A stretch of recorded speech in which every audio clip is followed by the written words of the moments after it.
భారతదేశం వ్యవసాయ ఆధారిత దేశం. దేశ ప్రజలు ఎక్కువగా వ్యవసాయం మీదే ఆధారపడి జీవిస్తున్నారు. దేశాభివృద్ధిలో కూడా వ్యవసాయం ఎంతో కీలకంగా మారింది. రైతన్నలకు సాగు భారం కాకూడదని కేంద్ర రాష్ట్ర ప్రభుత్వాలు ఆర్థిక సాయం అందిస్తూ అండగా నిలుస్తున్నాయి. అయినప్పటికీ వాతావరణంలో చోటు చేసుకుంటున్న మార్పుల వల్ల పంటలకు అనేక చీడపీడలు అంటుకుంటున్నాయి. దీంతో పంట దిగుబడులు తగ్గిపోతున్నాయి.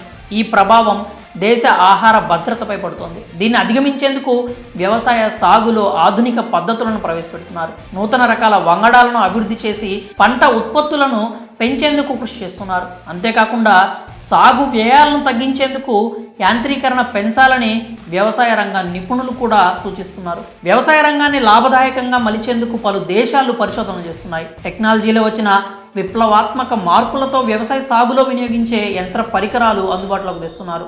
డేటా అనలిటిక్స్, రోబోటిక్స్, కృత్రిమ మేధ వంటి ఆధునిక సాంకేతికత ద్వారా పనిచేసే వ్యవసాయ పరికరాలు అందుబాటులోకి వస్తున్నాయి. దుక్కి దున్నడం మొదలుకొని పంట చేతికొచ్చే వరకు అనేక రకాల యంత్ర పరికరాలు అందుబాటులోకి వచ్చాయి. దీంతో సాగు వ్యయం తగ్గడంతో పాటు పంట దిగుబడులు కూడా పెరుగుతున్నాయి. విదేశాల్లో మాదిరే భారత్లో కూడా వ్యవసాయ సాగులో అనేక మార్పులు వచ్చాయి. రైతులు యంత్ర పరికరాలను విరివిగా వినియోగిస్తున్నారు. పంటలకు వచ్చే చీడపీడలను అరికట్టేందుకు పిచికారీ చేయడానికి అనేక రకాల స్ప్రేయర్స్ అందుబాటులో ఉన్నాయి. దీంతోపాటు డ్రోన్ల ద్వారా కూడా పిచికారీ చేసే వారి సంఖ్య పెరిగిపోయింది. అయితే ఈ డ్రోన్ల వినియోగంపై హైదరాబాద్కు చెందిన మారుత్ డ్రోన్స్ మహిళలకు ఉచితంగా శిక్షణ ఇచ్చేందుకు ముందుకొచ్చింది. కేవలం 2 వారాల్లోనే శిక్షణను పూర్తి చేసుకోవచ్చు. అనంతరం డ్రోన్ ఫ్లయింగ్ చేస్తూ నెలకు 40,000 రూపాయల పైన సంపాదించుకోవచ్చు. ఇటీవలే ఈ సంస్థ వ్యవసాయంలో వినియోగించే డ్రోన్లను తయారు చేసేందుకు DGCA నుంచి అనుమతులు పొందింది. మారుత్ డ్రోన్స్ తయారు చేసిన AG365S కిసాన్ డ్రోన్ ద్వారా మరింత మందికి డ్రోన్ ఫ్లయింగ్లో శిక్షణ అందించేందుకు సన్నాహాలు చేస్తోంది.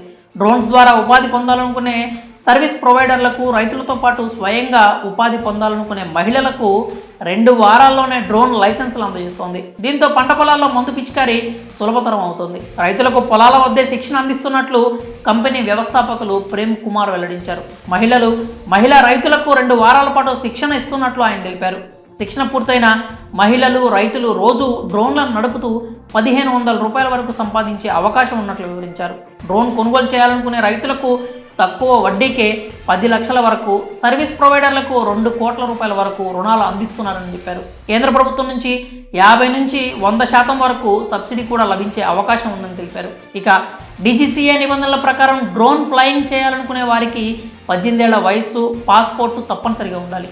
దాదాపు 2 వారాల్లో ఫ్లయింగ్ ట్రైనింగ్ పొందిన తర్వాత ఇన్స్ట్రక్టర్లు, సంబంధిత అధికారుల పర్యవేక్షణలో పరీక్షలు నిర్వహించిన అనంతరం 10 సంవత్సరాల వ్యవధి ఉన్న లైసెన్సులు జారీ చేస్తారు. మరి ఈ అద్భుతమైన అవకాశాన్ని సద్వినియోగం చేసుకోండి.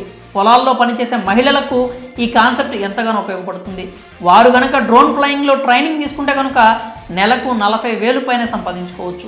ఈ విషయాన్ని వీలైనంత ఎక్కువ మందికి షేర్ చేసి వారు ఆర్థికంగా బలోపేతం అయ్యేలా వారికి సహాయపడండి. అలాగే ట్రైనింగ్ ఇచ్చి రోజుకు 1,500 రూపాయలు సంపాదించుకునే అవకాశం కల్పిస్తున్న మారుత్ డ్రోన్స్ సంస్థపై మీ అభిప్రాయాలు ఏంటో కామెంట్స్ రూపంలో తెలియజేయండి.